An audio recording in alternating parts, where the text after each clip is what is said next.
The Gators Breakdown podcast is ready to go. I'm your host, David Waters, and you can find me on Twitter at GatorDave_SCC. Joining me this episode is Will Miles. You can find him on Twitter at WillMilesSCC and his site readandreaction.com. And it is June 3rd, Will, and my 36th birthday.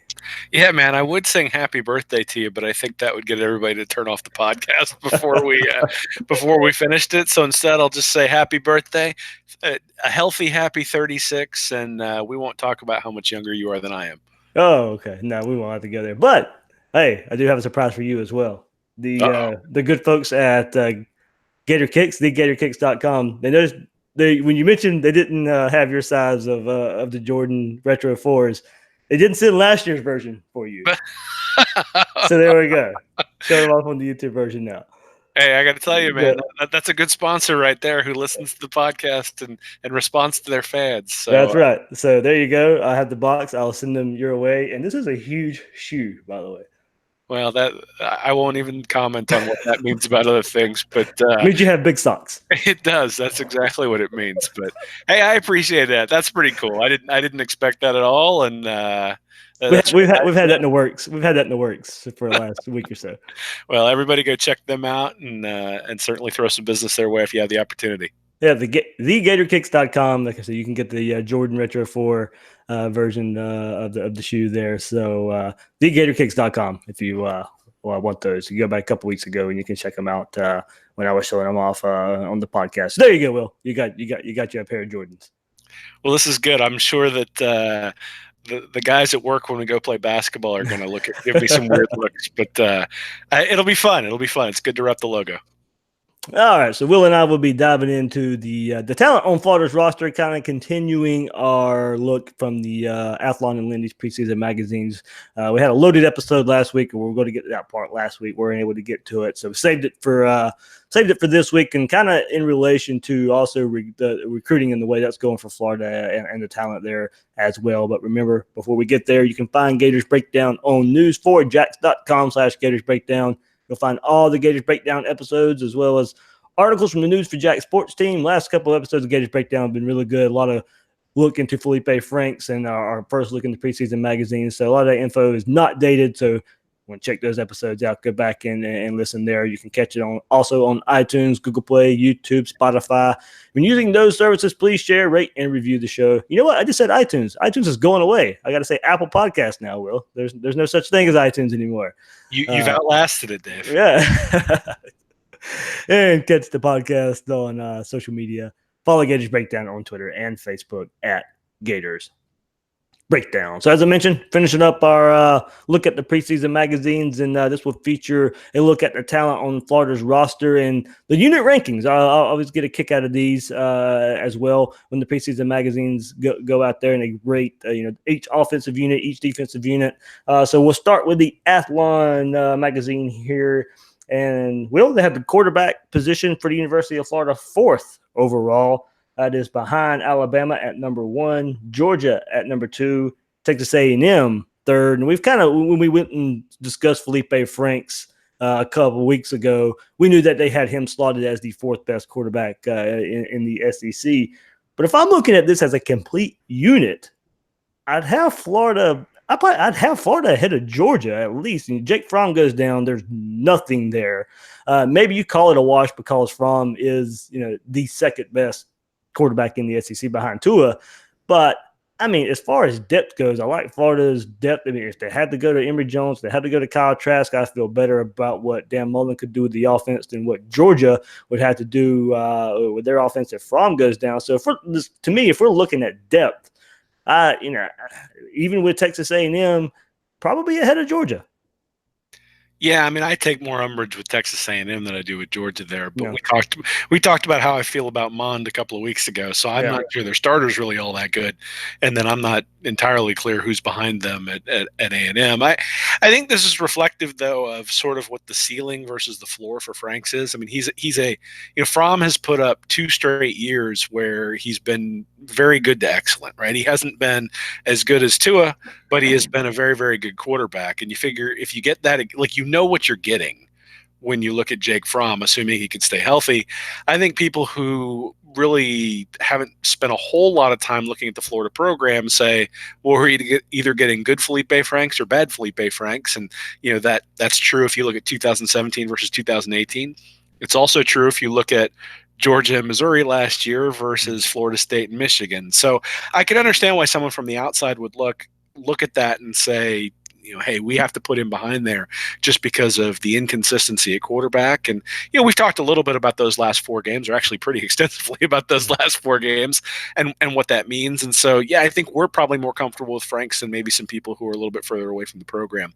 The other thing is it's not as if Trask and Emory Jones have a whole lot of experience under their belts either. Mm-hmm. And so I realize that the pedigree of the guys behind Fromm is limited compared to what it is with Emory Jones, but the experience isn't necessarily any more there. So you look at it and say he is going to be a good quarterback at some point for Florida, but is he that guy yet? I think there are a lot of questions to be answered, especially if Franks goes down. So like I said, I take more umbrage that they're behind Texas A&M than I do that they're behind Georgia.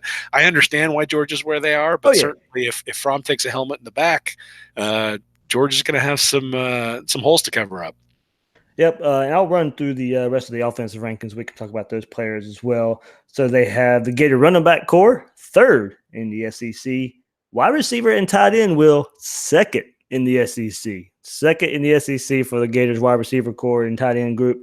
And then, of course, the offensive line, 10th. So, of course, replacing all those guys that they have to replace, 4 out of the 5 starters, a lot of inexperience there along the offensive line. They're penalizing, rightfully so, till this is one of those where we have to see it first. You can't, even though the reputation of John Hevesy, I have no issue with them, ranking the offensive line 10 out of 14 teams there. So, something I wanted to kind of see here when looking at this as kind of the offense together and averaging where all these units ranked in the SEC here. The skill player average ranks 3rd in the conference.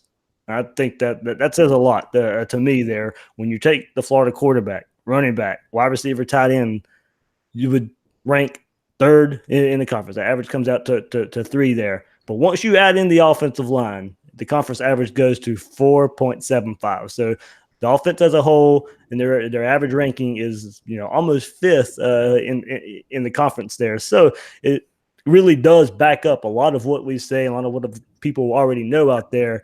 This offensive line comes around. This offensive line solidifies itself. This offensive line can be counted on. This Gator offense is going to be upper tier and maybe better than we even think they can be if it all comes together. Yeah, and I think you also have to factor in the coaching there a little bit, that the coaches – I think Mullen proved last year that he's capable of designing offenses around weaknesses. And in fact, when you look at some of the things he allowed Franks to do early in the year, I suspect that some of the reasons that they started to dial things back weren't necessarily limitations with Franks, but limitations with the offensive line as they were sort of learning the system. I had mentioned to you earlier in a message earlier this week that I was going back and looking at the film, and Kentucky, the game plan against Kentucky looked very similar to the game plan against Florida State. There were a few changes, and there were certainly some wrinkles in that game with Florida State, but there just really wasn't the time, and they didn't have the capability of blocking the same way early in the season as they did late. I think you're going to see the same thing this year.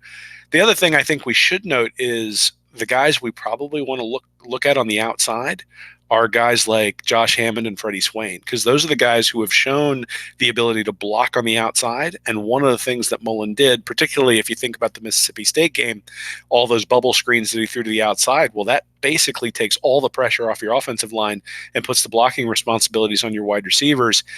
And while Florida doesn't necessarily have a home run hitter at the wide receiver position, at least not yet, maybe Grimes will be that guy. They've got a lot of guys out there who are willing and able blockers. And I think that sort of maybe makes up for some of the lack of explosiveness that they have out there. And that's not to say that those guys can't take one to the house. It's just that, there's not one guy out there that you go, okay, get that guy the ball. He can turn it into a touchdown at any given time. But the blocking, I think, is going to be something, especially on the outside, we're going to see early. I would not be surprised if the game plan against Miami is to throw a lot of those bubble screens, getting the ball out quickly, using the wide receivers as the guys who are blocking, as well as the tight ends, because you mentioned that they have them ranked pretty high. I think some of that is based on pedigree for those guys coming in, but you got a guy like Kroll who's big and athletic, and if he can be the kind of blocker that you'd like to have from a tight end, can really give you some mismatches. And the same thing with Pitts. Pitts is one of those guys where if he can go inside or outside, can really open up the kinds of things that Mullen can do on offense. So, I think it's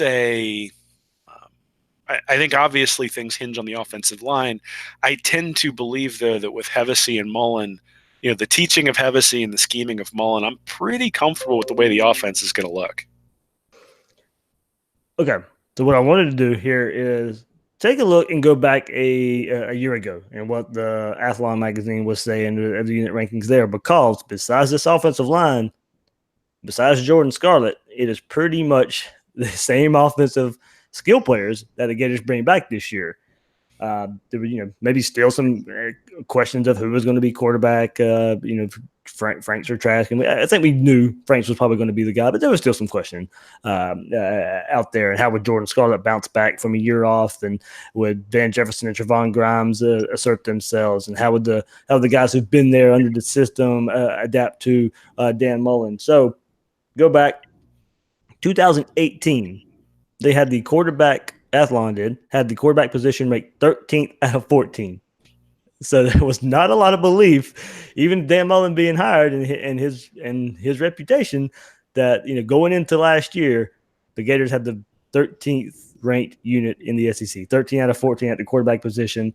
That's up to 4th now this year. So a jump from 13th to 4th for the quarterback position in just 1 year for the Gators. Last year, they had the running back position 5th up to 3 this year there. So another jump for the offense. The wide receiver core and tight end group last year combined was 7th.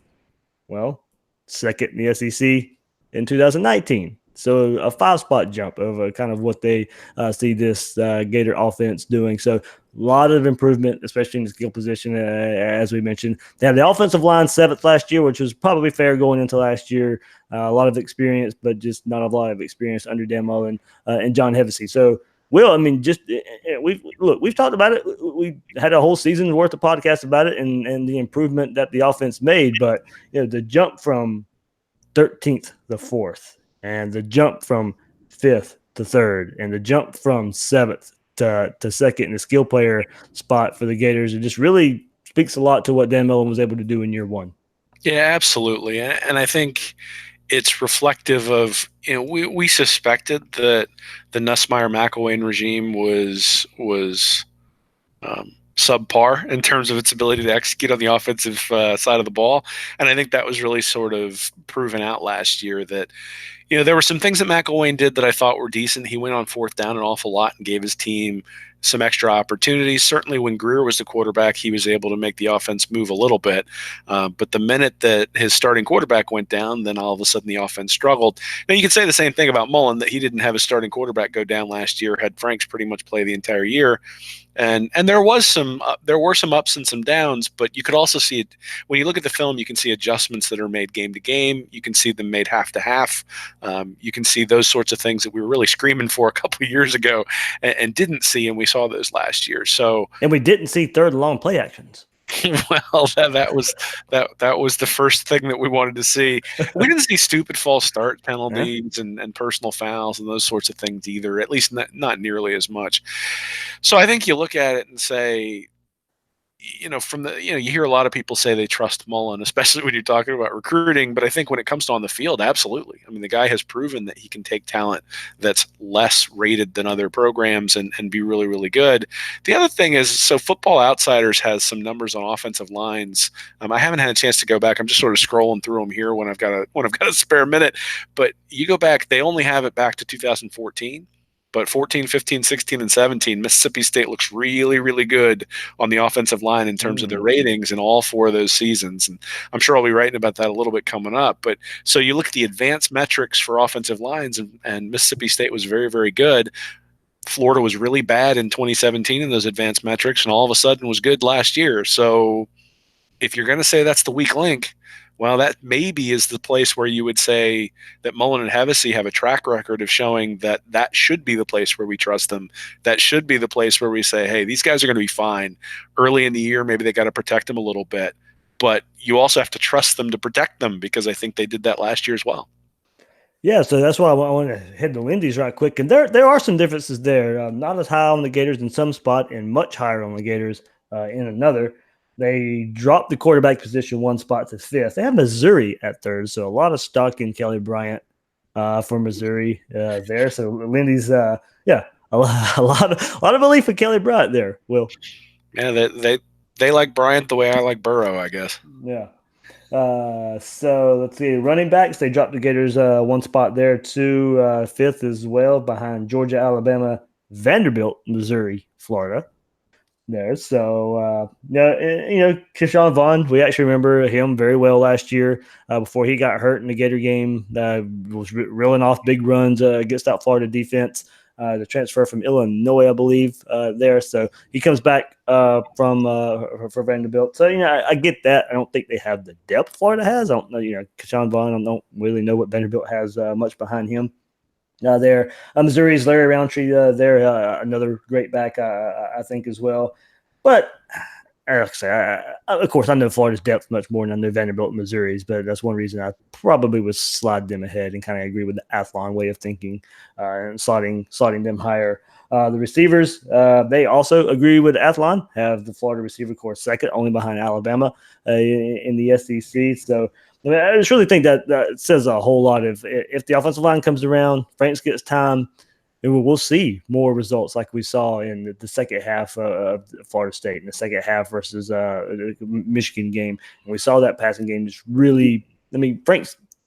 Well, many times we talked about the lack of accuracy or that, and how Brian Johnson a couple weeks ago in the episode, I said, the more he knows the offense, the more he's in tune with it, the more he knows where his receivers are going to be. Those are things that kind of help accuracy, and we really did see that at times late in the season. So with this receiver core, as deep as we know it is, headlined by Jefferson and Grimes and Tony, Cleveland. I mean, you list those guys, it's like, man, how do you spread the ball out and make all those guys happy? It is a good problem to have. Absolutely, absolutely. And, as far as the running backs are concerned, I think people are sleeping a little bit on Malik Davis. Out of all the guys you think might emerge as home run hitters this year, I think Davis and Grimes are the guys I look at and say, if those guys can pop, 3, 4, 5 huge plays, the offense can really be dynamic, because they're the guys who really have the ability. Pirine is very, very good at finding his way through holes and really getting the extra couple of yards, but he hit a couple of big ones last year, but I wouldn't expect to see a ton of that. Pierce hit them, but that was always sort of at the end of the game when they were putting them away. Yeah. I think he runs hard, and I know that, based on his high school film, you liked him coming into last year a lot. Certainly showed a lot out on the field, but still, it's one of those things where you're like, okay, does he take the next step, or is he kind of the player that we saw last year? So, I think one of the reasons why the Florida running backs are probably rated a little bit lower is just because there is concern with the offensive line. And when there's concern with the offensive line, then you think, okay, well, are the running backs going to get the ball as much? Just because if you're sitting there 2nd and 12 a lot, all of a sudden the quarterback has to throw the ball and the offense sputters a little bit. So I guess I can sort of understand why they would have the running backs ranked lower if they're going to have the offensive line ranked low as well. Well, that's probably the surprise. But before we go there, I didn't realize, just a quick glance right here, Keyshawn Vaughn for Vanderbilt averaged 7.9 yards per carry last year. Almost 8 yards a carry there in 103, only 103 yards per game. So you could really say that they probably should have given him the ball a lot more there. But like I said, I know the type of player he was. Well, that was no surprise. I just do worry about if you're going to rank a whole unit. I know he's really good, but you got to put some. He's not carrying the ball every down for Vanderbilt. Yeah, well, we talked about Franks and Fromm, and if an injury occurs to Fromm, what's behind him? Well, at least at Florida, I mean, running backs are guys. I mean, they're the guys who take the most punishment, and so it's not unreasonable to imagine you're going to get a guy dinged up. And that happened to Vaughn last year, right? In that Florida game, I mean, he's torching him until he went out, and then the complexion of the game really changed. And Florida, as much as you hope you don't see it, Florida can afford to have an injury to P. Ryan or Davis or Pierce and still have guys to step in there, and that may not necessarily be true. But again, when you're talking about top end talent, this would be like if you're thinking about Oklahoma years ago when they had Adrian Peterson and you were ranking running backs, it wouldn't really matter who was behind him. Yeah, right. Adrian Peterson stays healthy, he's the best running back in the Big 12, and so I suspect that that's kind of what's going on here. Gotcha. So yeah, we talked about the offensive line there, and while Athlon had the Gators offensive line ranked 10th, they must believe in Mullen and Hevesy over at Lindy's for this, because they have the offensive line up to 6th, so replacing 4 out of 5 starters. And Lindy's has the Gators offensive line ranked 6th in the SEC. So if it plays out that way, and if you can mix kind of what we saw from the top tier of the rankings of Athlon, and you get the offensive line ranking from Lindy's, this Gator offense is going to be pretty potent. And I think they kind of believe in the talent that Florida has on the offensive side of the ball. Sure. I mean, I think you should believe in that regardless of what position you're looking at. I mean, we harp on recruiting a lot, and it makes a huge difference. But usually what we're talking about is competing with Georgia and Alabama and Clemson. Florida should always have more talent than Kentucky and Vanderbilt and Missouri and South Carolina and, some of the bottom feeders in the West too, Ole Miss and Mississippi State and those sorts of teams, Arkansas. So, I mean, bare bones, you just look at the talent and they should be, a top 5 or 6 unit everywhere on the field every year. So to have one service put them at 10th says something about the recruiting that came before. And Mullen certainly has ramped that up. And obviously he brought in a lot of guys this year on the offensive line. So, how much are they really going to be able to rely on that line? I don't think that the line is probably going to be the strength, at least not till the end of the year. Yeah. But I do think that by the end of the year, those guys, you could conceivably consider them a strength, because once they've got a full year under their belt, they're going to be a lot better. And it's one of those things where last year, if there was an injury, that offensive line was really going to struggle. I don't know if they had 2 or 3 guys to put in there as backups if there were issues last year. This year, it may be that the difference between the starters and the backups is considerably less, and that the starters aren't quite as effective. But that if you get an injury or two, the guys who are coming in, while they're green, are going to have the same type of ability. And so, it may be that they're not quite as good overall, but they're a lot more. There's enough depth there to make you not concerned they're going to fall off a cliff. And maybe that's why they're rated 6th in this one. All right. So as I said, Athlon ranking of the offense, the average there, 4.75. Lindy's at 4.5. So you put it all together, you're looking at about the 4th to 5th best offense in the SEC, and with what Athlon and Lindy's is putting out there. Will, if we move to the other side of the ball in the defense, hey, average of 3.3 in Athlon there. So average of about the 3rd best defense in the SEC. They have the defensive line for the Gators led by Jabari Zuniga, Jonathan Grenard. That group there is 3rd in the SEC, only behind Auburn and Alabama there for the Gators defensive line. 5th linebacker, you can see that. A loss for Sean Joseph. You got to replace some guys there. David Reese leads the way. A lot of praise for him, but a lot of question marks at the linebacker core for the Gators there in replacement for Sean Joseph. Amari Burney, of course, next in line there. And for defensive back, they have the Gators 2nd in the SEC, only behind LSU in the ever so famous DBU debate. Will so. Like I said, high praise for this defense for the Gators in Athlon. Not as high. They break it. They break it down the same way Lindy's does for the defense for the Gators. They had the defensive line 6th in the SEC, as I said, where Athlon had them 3rd. So kind of a gap there that they have to make up from one publication to the other. They have the Gator linebacker core 6th, those Lindy's. And the secondary for Florida, like I said, they don't DB as well. It's the safety unit that kind of brings down when you're talking about the Gators secondary.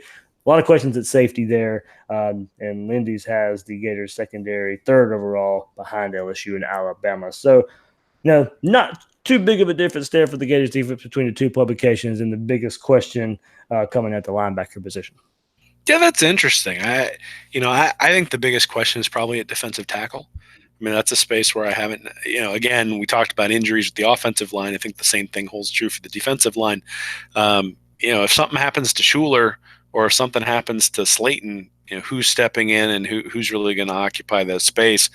I have less concerns about the linebacker position just because I feel like the linebacker position, for all his athleticism, Voshan Joseph, there were times where, in the Missouri game and a little bit in the Vanderbilt, or not the Vanderbilt, the South Carolina game as well, it was a little bit out of position, and so you could get gashed just because you weren't in your gaps.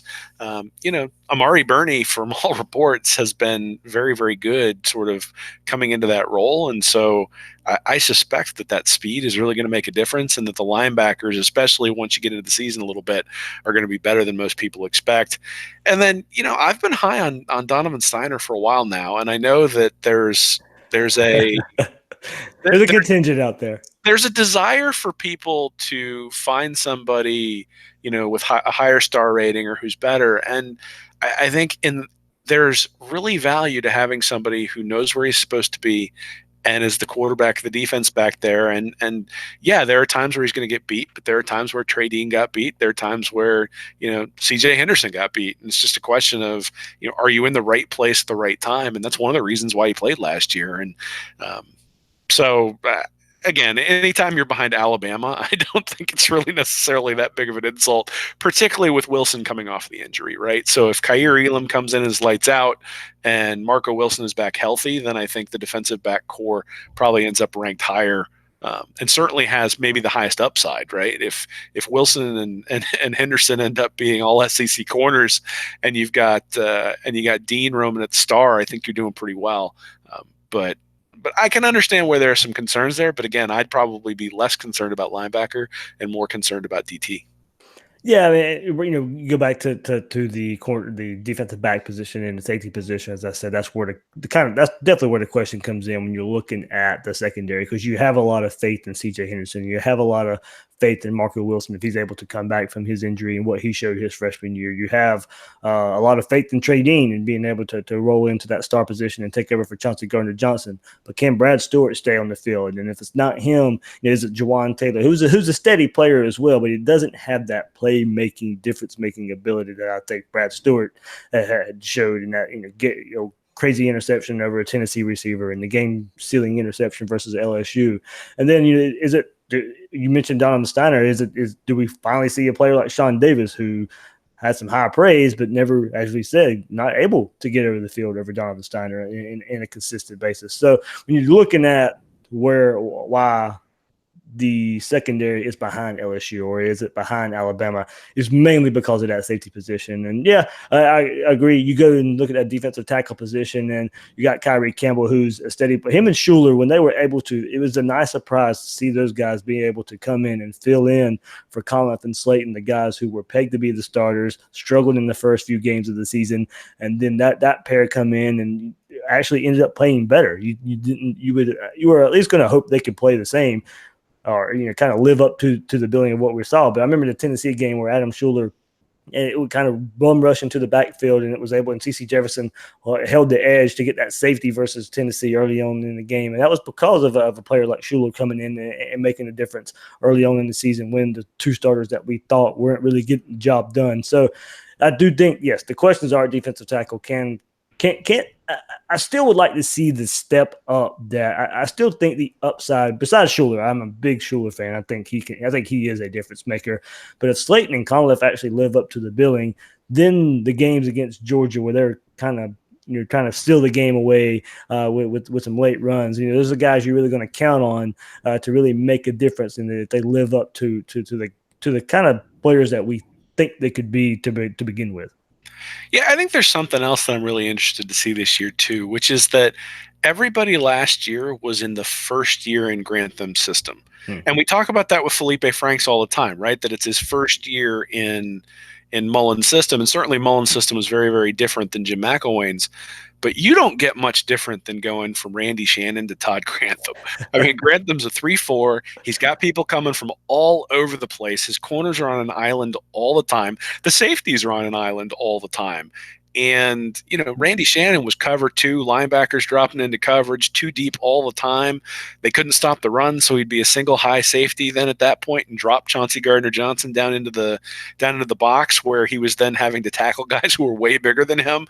And certainly we saw sort of the wear and tear take its toll on him throughout 2017, and it was much better last year in a system much more suited to his abilities. And so, when I look at somebody like Slayton or Conliffe, or even when you look at people like Steiner and CJ McWilliams at the defensive back, like certainly those guys struggled, but you look at a true freshman, and a lot of times those guys struggle too. And I wonder whether another year in the system, another year in the strength program, I think we're going to find that some of these guys who maybe struggled a little bit last year struggled because they were trying to pick up a new system, not necessarily because of their abilities.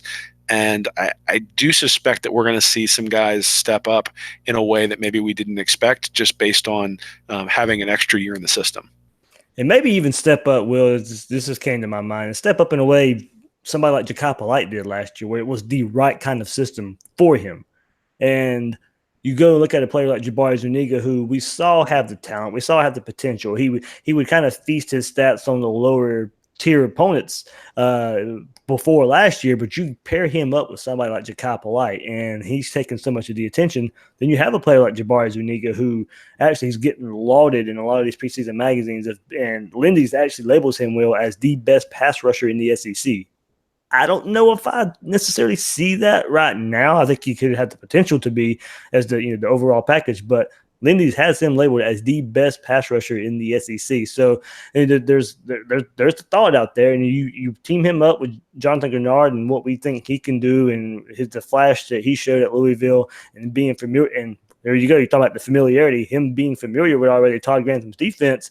Maybe he does step in right away with that familiarity and help Jabari Zuniga, much like Jakai Polite helped him last year. Absolutely. I mean, anytime you can double team one guy, and this is the same thing on offense, right? Anytime you can take out one guy, then that guy has to be special in order to get around those double teams. So you saw that with Percy Harvin. They had to sort of scheme to get him open and scheme to get him where he wasn't necessarily getting double teamed. But at the end of the day, you could double team that guy, he'd still get open. And I think the same thing sort of applies to defensive line, that when you have 2 defensive ends who both have pretty good ability, well, then the offensive line has to decide which side are you going to chip on, which side are you going to double team on. Can you double team? Do you have to stay in max protect when you want to take a deep shot? Well, if you do that, then the opposition has a bunch of defensive backs playing center field who can pick the ball off. So yeah, absolutely. Having those guys. I mean, and I think this is where the transfer in of Greenard becomes important. It's where guys like Chatfield and Summerall and Carter and Bogle become really important, being able to get those guys in. Yeah, and we forget about Jeremiah Moon, who wasn't even able to take part in spring practice because of a hurt foot, who also kind of has that label of a great athlete who maybe role is to go get the quarterback. Yeah, well, and Trey Dean too, because that was the role of Chauncey Gardner-Johnson last year, and there were times where he was brought in to go get the quarterback. And I think the overarching theme that both Grantham and Mullen have been preaching over the last year and a half is that they want versatility, particularly on defense. And so you look at what they've got in terms of having Bernie at linebacker, and then you've got Reese at middle linebacker, and you've got these guys who can sort of play, who can, if somebody gets hurt, Trey Dean can play corner. But he's also going to be in a position where maybe he's more of one of the, he's no longer a boundary corner if he's playing the star. So they've been looking for that versatility. They're starting to build that up. I think you could say the same thing about the defensive line, that you got Zuniga and Grenard on the outside, and then sort of those defensive ends who are coming in. And, you mentioned Moon. I think, again, that's a great example of somebody who started out as a linebacker, so does have some ability to drop into coverage and allows you to do some things that maybe you can't with some other people. All right, so that gives us a look at kind of the unit rankings, and the defense there for Athlon had the Gators defense 3.3 ranking, higher than the 5.3 average that Lindy's was get. So you're looking, if you average the two there, about the 4th best defense. So combining the averages for both the offense and defense, you're looking at the Gators being about the third, fourth best team in the SEC. Speaking to a lot of talent there. And I was really surprised. We're going to take a look now at the all SEC teams that both magazines showed. And this kind of really showed me that Florida does have the talent to compete with Georgia, and I think it comes down to the game in Jacksonville that there is enough talent on this team to go compete, go win the East, and you take your chances against Alabama or whoever it is in the SEC West. So looking quickly here, Athlon, they go 4 teams deep, Will, and they have 10 Gators overall on their All-American list. They have 2 first-teamers with Jabari Zuniga on the defensive line, and of course C.J. Henderson at the cornerback position. They have 1 on the second team. Michael Pirine is one of the second team running backs on Athlon. 4 Gators make up the third team. All-purpose Kadarius Toney. And let's see, on the defense, linebacker David Reese, and then the special teams unit. Will, you have Evan McPherson, Tommy Townsend as 2 third teamers in Athlon's magazine, and then there was 3 on the fourth team with Felipe Franks at the quarterback position, Van Jefferson at wide receiver, and then Brad Stewart at safety. So even though we talked about this last week a good bit with Brad Stewart, not on the field a whole lot last year, but still getting lauded for his potential in what these publications see here. 10 on all 4 teams there. You have 10 Gators. Alabama was first, of course. They had 6 on the first team. They had 12 overall. So Gators only 2 behind Alabama when you take a look at all 4 teams, but Alabama definitely in that top tier first, second team there. As I mentioned, they had 6 on the first team. 11 of the 12 overall for Alabama are first and second team. So, of course, high praise there for the Crimson Tide. Georgia, 9 overall on the All-SEC team for Athlon. So the Gators had 1 more player than the Bulldogs there. Georgia had 4 on the first team. As I mentioned, the Gators had 2 on the first team.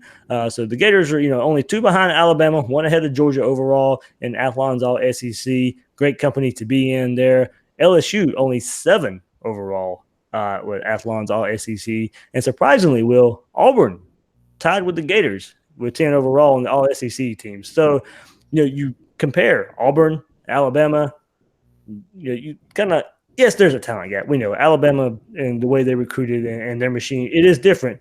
But you look at, here's kind of a barometer here. And as I mentioned, Alabama's is top heavy, but you start looking at depth of some other SEC teams. Florida has 10, Auburn has 10. Yeah, well, I think that's representative of what the recruiting rankings have really looked like. Auburn and Florida have recruited fairly similarly over the last 4 or 5 years, and so that's kind of what you'd expect. And from the names you listed, I think it seems as though those names are very experience heavy. Mm-hmm. So, Franks, Pirine, Jefferson, Reese, Henderson are sort of the guys that you listed. The only one you listed who's had a limited amount of experience is Stewart. And so, these lists, especially preseason, go with somebody who's shown something on the field, right? But we also know that there's going to be some true freshman who comes in and makes a splash. And whether he's at Alabama or Georgia or Florida, who knows? But a true freshman is going to come in and make a difference somewhere. And there are going to be true freshmen on the all-SEC team at the end of the year. So, I think when you really look at this, what you're really saying is that Alabama, rightly so, has shown a track record of getting more production out of their guys than anybody else over the past really decade at this point. Georgia hasn't necessarily shown that track record. You look at somebody like Justin Fields, you would have expected, I'm sure last year coming in, there was an expectation that Fields was really going to at least do something on the field last year in some capacity, and he just wasn't used in that way. I think if you look at first and second team, I would bet Georgia has more guys on those teams than Florida does. But again, if your quarterback is getting in the top 3, if your quarterback is making the third team of the All-SEC and you've got 9 other guys on there, you're going to have a pretty successful year. Yeah, and it's kind of a similar story here on the Lindy side. They have 3 teams here. They only go 3 teams deep there. Gators have 8 overall on Lindy's. They have 3 on the first team here, all on defense. Jabari Zuniga, David Reese, and C.J. Henderson, all first-team players, according to Lindy. Have 2 on the second team, defense as well. Brad Stewart, and then punter Tommy Townsend there. And then if you go to the third team, 3 more Gators there: LaMichael Pirine, Van Jefferson, and Marco Wilson. So based on experience, Will, and of Lindy's, defensive heavy for the Gators. Yeah, absolutely. And I think they're going to have to lean on their defense early, especially as the offensive line sort of establishes itself. But I'd really be interested to know, and you probably don't have it. It's unfair of me to ask, but how many were on the first 3 teams last year for in the preseason? Just the magazines are just out of reach. Well, I remember having this conversation last year and being really sort of surprised at how few Gators were actually on the all SEC teams. And so certainly coming off a 10-3 year, and it's natural to coming off of a year like that to say, okay, what are we going to build to? Like we were 10-3 last year with all these limitations. What are we this year with a full year in the program and that sort of stuff? And you hope that's what happens, and you hope you have that sort of linear relationship. I'm not sure it always happens that way, which is kind of why people I think are probably picking Auburn pretty high this year, at least in terms of the number of all SEC players, just because Auburn, had a pretty good year a few years ago, and then 2 years ago, and then lost to UCF on unbelievably, and caused some consternation with us having to talk about that stuff. But last year took a step back, but was still a pretty good team. So if they get, if it turns out that Stidham's replacement's halfway decent, they've got a lot of talent on that team, and you can see them taking a step forward. So, this is always the fun of it, trying to figure out who should do what. And you look at Florida right now and you say, okay, where are the holes? You don't see them until the games actually start. And then once you see them, you're like, oh, okay, wow, we didn't see that. Or you look at it and say, wow, I wasn't expecting this kind of play from this guy. Franks comes out. If Franks comes out and plays as well as Fromm has the last couple of years, Florida's going to be really hard to beat. But if Franks comes out and plays, kind of like he did last year, then there's going to be some inconsistency. And that happens a lot, right? That the quarterback leads the way. And that's probably what we're going to end up seeing.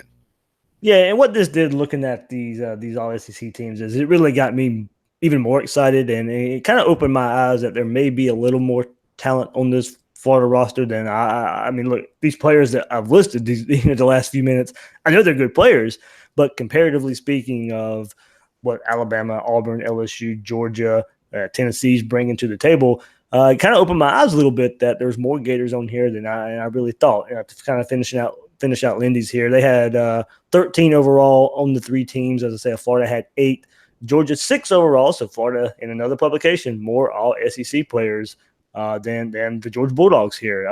LSU with 8, so Florida was tied with them. Auburn only had 5 overall in this one. So Christopher Henderson, by the way, was a first-team All-American in Athlon, second-team All-American in Lindy's here. And Will, before I finish up the kind of our preseason magazines here, Lindy's had an honor roll listing here. So and they had a string, and they had a few Gators in their few kind of categories here. Strongest arm, they have Felipe Franks here. So no surprise. We've seen the bomb to Cleveland versus Tennessee. We've seen the arm strength, and that still that throw, couple throws last season, that NFL throw to take the lead versus Georgia last year. Not many quarterbacks are making that throw, and then some of those. There's another one against Michigan where he just dropped it right in behind the linebackers in front of safeties there. So we've seen it from Felipe Franks. We've definitely seen the strongest arm, or one of the strongest arms in the SEC here. And then to finish it off, they have, as I mentioned, let's see, best cover corner in the SEC goes to C.J. Henderson. Best pass rusher, as I mentioned, Jabari Zuniga. And then this one kind of surprised me. Don't really know what they mean by this, but they special teams demon one Freddie Swain. Yeah, I'm not sure exactly. Well, other than the fact that he's been an effective special teamer, I'm not sure what that means. Yeah, but I don't either. It's interesting that you said that one of them has Chris Henderson as the second team. That dude would have been a first-round pick this year in the NFL draft. Well, speaking of that, they actually have him as 10th overall in the SEC as top NFL talent. 10th, huh? Yep. I'd like to know the other 9, to be honest. He is the only DB on the list of 10, though. Okay. Well, so wait. So he's listed as the top corner in the SEC from a talent perspective, but they don't have him first team? No, they did have him as all SEC, right? But yeah. Lindy's did only have him as second team All American. Yeah, well, again, we're splitting hairs at this point, but it's just surprising to me that somebody who's really sort of seen at this point as a consensus top 15, top 20 pick is behind two other corners somewhere. So I suspect he's going to prove that second team SEC wrong, so long as he can stay healthy. Hopefully we see it, Will, in December. When December rolls around, we see one Christopher Henderson matched up against Jerry Jeudy. Well, that means a lot of things have gone right. So yes, absolutely. I will. You give me that going August 23rd. If you tell me that's the way the season ends up, I'm going to tell you we're going to have a really fun ride. That is. Hopefully, we'll have to wait to the NFL to see that matchup of Christopher Henderson versus Jerry Jeudy, because that is. We got to see it with Florida's DBs and Alabama's wide receivers. Of course, Amari Cooper and that the last few years when Jim McElwain was able to get to Atlanta.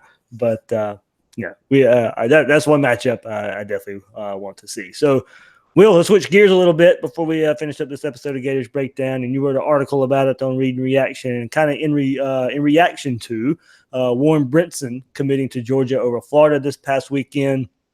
Crystal ball picks were flowing in for Florida. Heck, even the staff felt good about this one in Brinson picking the Gators. He released a top 2 late last week of Florida and Georgia, ended up picking Georgia. Some of his interviews after the fact made it sound like he maybe never really had intention of choosing anyone other than Georgia, even after decommitting from the Bulldogs earlier. It continues what some would say the IMG curse for the Gators, and Brinson is originally from the Savannah area. He does play at IMG, but he is originally from Savannah, has a connection to Georgia, that a connection is there. Well, this one hurt the fan base because everything pointed to him picking Florida. The insiders, some of the staff feelings there, yet Georgia gets another one. Sure, but I think a lot of people have had disappointment after Georgia's reeled in the recruit they thought they had in the last 3 or 4 years. And obviously, I mean, again, when we talk about recruiting and when we talk about being critical of recruiting, what we're really saying is that you've got two behemoths in the SEC, and LSU is recruiting really, really well and had maybe one down year a couple of years ago. But other than that, is kind of a recruiting behemoth, not quite on the level of LSU, or not quite on the level of Georgia and Alabama, but certainly one tier above where Florida has been over the last 4 or 5 years. And so you have to play those 3 teams every year. And so, we've talked a lot about how, you're somewhere in a 35 to 40% chance of winning each of those games when you play a team that's more talented than you, just based historically on how those teams tend to do. So if you got to play 3 teams that are more talented than you, the probability that you run the table is relatively low. Now, the nice part is when you play 3 teams that are that talented and that good, if you win those 3 games, chances are you're really playing for something at the end of the year. So it's a good thing to be in the SEC from that capacity, but it's a bad thing to be in the SEC just from the capacity of it. Becomes very, very difficult to compete unless you're recruiting at that elite level. But you got to build from somewhere, right? And I think at this point, we pretty much know that Mullen is not going to be Kirby Smart on the recruiting trail, at least not yet, right? Like, his track record at Mississippi State wasn't one where he was, bringing in significantly higher recruiting classes than people before him. Though I do think if you go and you look at what Mississippi State's doing on the recruiting trail this year, maybe he's better than we give him credit for. Yeah. The other thing is that, that the argument that you make a determination about Mullen based on recruiting, I think is reserved for people who haven't spent any time watching film. I mean, the guy's done a really, really good job of scheming for his talent, of making the most out of the talent that he has. And so the question to me, if you say, okay, he's not going to be Kirby Smart or Nick Saban on the recruiting trail, the question to me then is the recruiting improving, or are we just staying where we're at? Because if we're staying where we were at last year, then competing consistently is going to be a hard sell. Whereas if the recruiting is improving, then that sort of says, hey, if you continue to show progress on the field, if you continue to show an ability to win, then the recruiting should get better and better and better. And people point to Clemson, and I think there are a lot of flaws with just pointing to Clemson and saying that they didn't recruit well for years and years and years. But one thing you can say is this year in particular, Dabo showed it on the field. and they all of a sudden are bringing in an unbelievable haul. So that does exist. And again, I think when you look at Florida, so last year at this time, they had 10 total recruits. 3 of them were in the top 100, and the average recruit was like 498, I think, the average ranking. This year, they've got 12 recruits. 6 of them are in the top 300. 2 of them are in the top 100. And so they got a 50% top 300 ratio of the recruits that they're bringing in. And the average is much lower. It's in the low 300s at this point. So, last year at this time, they were 27th overall. This year, they're 7th overall, but that's a little bit misleading because you're talking about points. Last year, they were 17th in average in sort of the individual player ranking that the 24/7 puts out there. This year, they're 13th. So still not Clemson, not Alabama, not Georgia, but much more in that Auburn, in sort of that Auburn range where, you got to take over Auburn first before you can take over LSU and Georgia and Alabama and Clemson. And that's sort of what they're doing. So, is everything rosy on the recruiting trail? No. I mean, I would have loved to have seen him get Brenson. I would love to see a couple of 5-star guys in this class. There are a lot of things I think that you look at and say, typically you don't win big in the SEC if you don't have these things. But at the same time, the picture is better this year than it was last year. Last year at this time, there was almost no mathematical way for Florida to get into the top 5, and really everything had to hit right for them to get into the top 10, which is exactly what happened, right? I mean, Mullen just had a run of guys at the end that he was able to close on and get to that 9th spot. Now, obviously, if you take Steele out of that equation, they fall to 13th, I think, which, is I'm not sure you can really call it closing on Steele considering he's already left. So, this year you look at it and you say if they just kind of hold pat where they are, they probably end up at 9th. And then if he's able to put sort of an aggressive close, they can end up in that 4th, 5th, 6th range, which again is a significant step up from where they were last year. And I think is a sign that at least, if nothing else, the recruiting will continue to improve as long as the program shows progress. Yeah, and that's kind of where I went over the weekend with it. There were a lot of opinions both ways. Some fans are kind of upset with the way it happened, and then the kind of extreme notion that Mullen would never win because he can't recruit. I still think it's way too early to say that. And like you said, it's not all sunshine and rainbows either. There are problems, whatever the reason may be, whether it be facilities, whether it be more of a need to consistently show it on the field. Whatever it is, whether Georgia's throwing more bags in Florida, or whatever it is, we hear all of the reasons it is. The Florida recruiting staff definitely behind the scenes needs some work. That much is known. That much is readily known right now that can get better. And we knew this coming in, Will, that when. And I had a lot of Mississippi State people on who could back it up. They're not gonna rest on their laurels, but they really believe in their system of developing and coaching. But you can see it; they're still going after the same players that Georgia, Alabama, Clemson are, and they're losing out on a lot of them. But I have no problem whether. I do kind of have a problem whether you want to go ahead and determine that Mullen's not the guy because of recruiting. It's way too early to say that. There's no way to know that, and I don't necessarily tend to believe that either.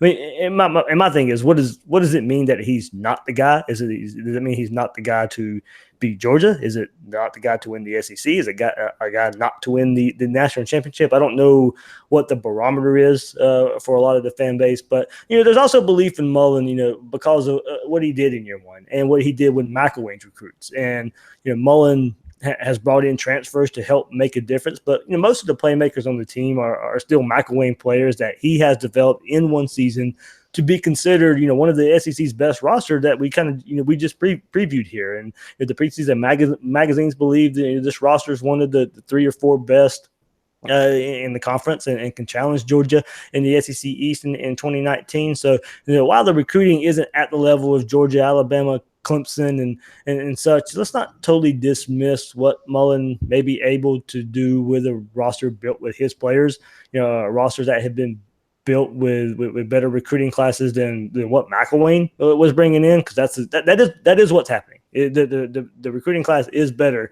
than what Jim McElwain was able to brought in. Is it enough to compete with the rivals? We'll see.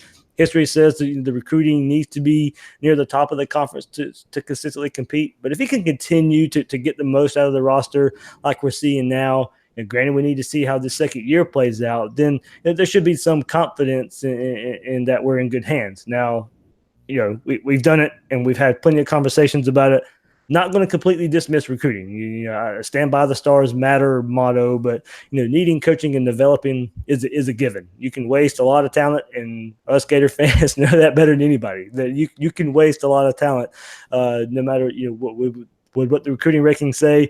You can get those top classes, but it can also be wasted. But I'd love to see Mullen with every advantage, all the weapons in his arsenal here. Recruiting does need to be better, but I'm not going to totally dismiss what Dan Mullen does, for the better part of September through December. If it was just about recruiting, then why even watch the games? Let's just go by what happens on signing day. Does it play a large part? Sure. Can it be better? Sure. Do we want a top class that is revered and discussed nationally? Absolutely. And it does hurt losing talent in state, and it's even amplified when that talent's going to the rivals. And look, said it before, say it again. No idea what happened. If it's not one of the top classes year in and year out. Part of this recruiting talk is, it's the off season. Recruiting gets magnified, more so than the rest of the year. What this staff is known for gets lost in the fray sometimes, and sometimes for me as well. But we'll still go be there cheering every Saturday in the fall, and not think Florida, I can't go into a game and not think Florida has a chance to win every game they play, no matter the opponent. That's the fan in me. I'll always be a fan first. And I hope when I critique here on this podcast and out on Twitter and stuff, that it's viewed as fair, because as I said, I am a fan first. I'll still harp on how important recruiting is, but it's never the end all be all. But it is a good indicator of setting up for success, and I'm going to enjoy the ride. Yeah, man. I think Twitter isn't real good at nuance. Yeah, that is absolutely true.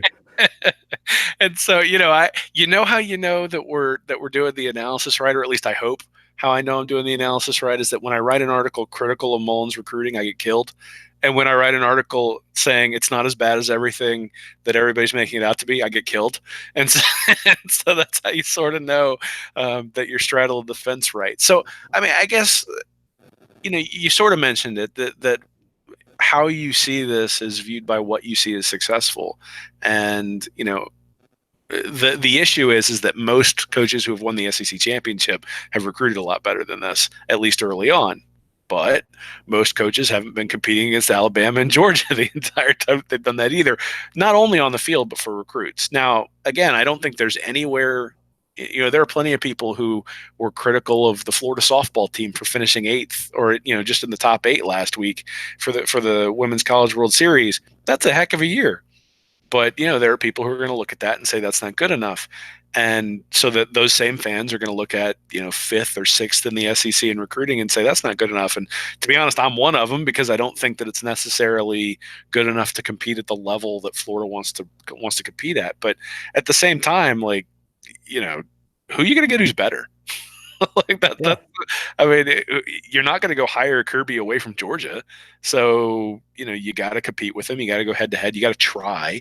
You're going to lose some of those battles. And the hope is that if you can win on the field consistently, because I don't think there's any doubt that Mullen's a better coach than Kirby, at least with what we've seen thus far.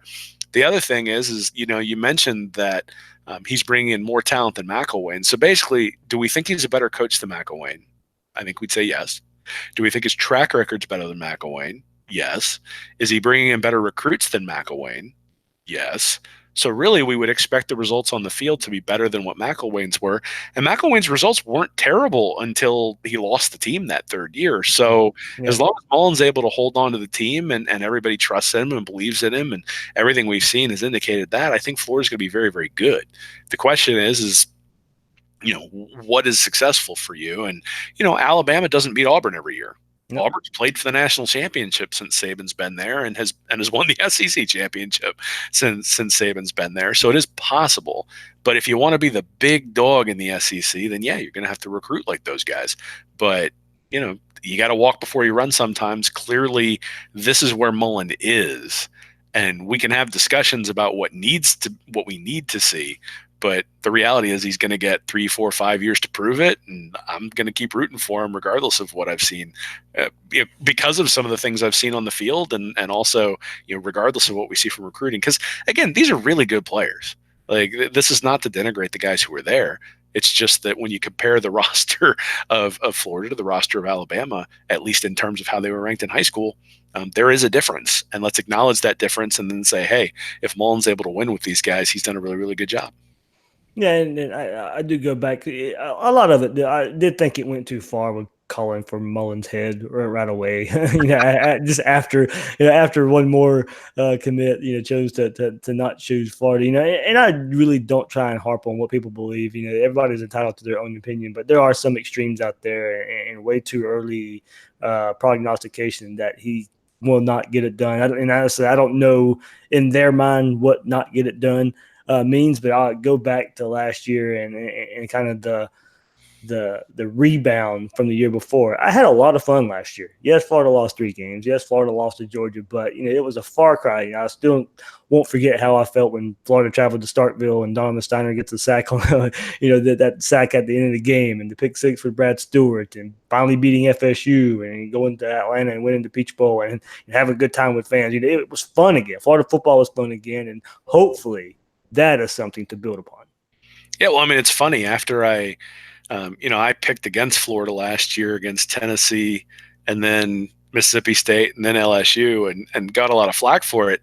And I was wrong, right? I mean, but after that Kentucky game, I was like, this may be an issue. Like, we may be in for a bigger rebuild than what we think. And the fact that Mullen was able to right the ship made, I don't care. I wanted to be wrong. Right. Like I want Florida to win, but I'm obviously going to try to give objective analysis when I'm looking at different things. And then you go and look back. Like I said, I was looking at the film of the Kentucky game last week and said, oh, like, basically it looks like the playbook got opened up a little bit too soon. But kudos to Mullen for saying, hey, I'm going to make some adjustments and I'm going to rein things back in for this game against Tennessee and this game against Mississippi State, because, that's what I need to do to win on the road. And in these environments where, you don't necessarily know what you're going to get out of your guys, specifically Franks at the time. So, hey, I mean, if you can't have fun watching college football, I don't know why you would pay any attention to the recruiting rankings. Like, the whole point of the recruiting rankings is to get some idea of what the ceiling of your team is. But there are plenty of teams that perform really, really well in recruiting and then don't perform well on the field. I would much rather be in Florida's situation than in USC's right now. I mean, USC's been bringing in top 10 classes for the last decade, hasn't really won anything. So, you tell me who do you want, Mullen or Clay Helton? Clay Helton's bringing in unbelievable recruiting classes, but they're not winning anything. Florida's bringing in very, very good recruiting classes, and let's see if they can win. Oh, there we go. Went another hour, Will. Hey, man, it's always a good time when we're talking about the Gators. Yeah, it was a fun episode, and like I said, going through and these pieces of magazines, it was a little bit of an eye opener to kind of prove, Florida does have more talent out there than maybe proceed to believe, and that talent lives up to a lot of the expectations, or even takes another step forward. Then that Florida Georgia game in Atlanta is gonna come down to all the marbles, and hopefully the Gators are in Atlanta. Hey, man, I can't wait for it. We're only a couple of months away from camp opening, at least. And I saw somebody tweet last week about when camp started, and it was less than 60 days. I was like, oh my God, I can't believe it. It's coming. It's coming. Yeah. Oh man, what was the date? It was July 24th or 29th or something like that. Yeah, but it is the last week of July is when we get fall camp. So we call that Christmas on Gators Breakdown. That Christmas is the opening of fall camp. It's I remember Bill King would always open his he would always open his season opener show of "It's the Most Wonderful Time of the Year" Christmas song. So that's exactly what it feels like. You mentioned you said you were looking at some offensive line stuff, but what you got coming up? Read and reaction. Yeah, I had somebody give me kind of a hard time from the Seminole Nation this week about sort of how Taggart wouldn't have been able to make adjustments based on its offensive line and the limitations there. So I'm hoping to take a look at the film of comparing Florida State's offense last year to Florida's and what Mullen did schematically to really sort of protect his players and can we project that forward and what might he do with the inexperienced offensive line this year? And their best offensive lineman Dickerson's on his way to Alabama. Hey man, do something. Let's just get the level of delusion on the Tallahassee Twitter right now is pretty grand. So I actually think they'll be a little bit better with Bryles. I think not having Taggart out there doing whatever he's doing is probably a good thing. But yeah, as long as Bryles can count to 11, I think that they'll be better. People express concern about Florida's offensive line. I mean, we're talking like a 5-alarm fire when we're talking about Florida State's offensive line. So, again, you tell me which unit would you rather have? I'd rather have Florida's, and especially with the coaches that they got taking care of them. So anyway, we'll take a look at that and see whether there's some things on film for people to look at, sort of as the keys, especially early in the year. All right, that's Will Miles. You can find his stuff at readandreaction.com and him on Twitter at Will Miles SEC. I'm the host of Gators Breakdown, David Waters. You can find me on Twitter at GatorDave_SEC. Guys and girls out there, thanks for listening to this episode of Gators Breakdown.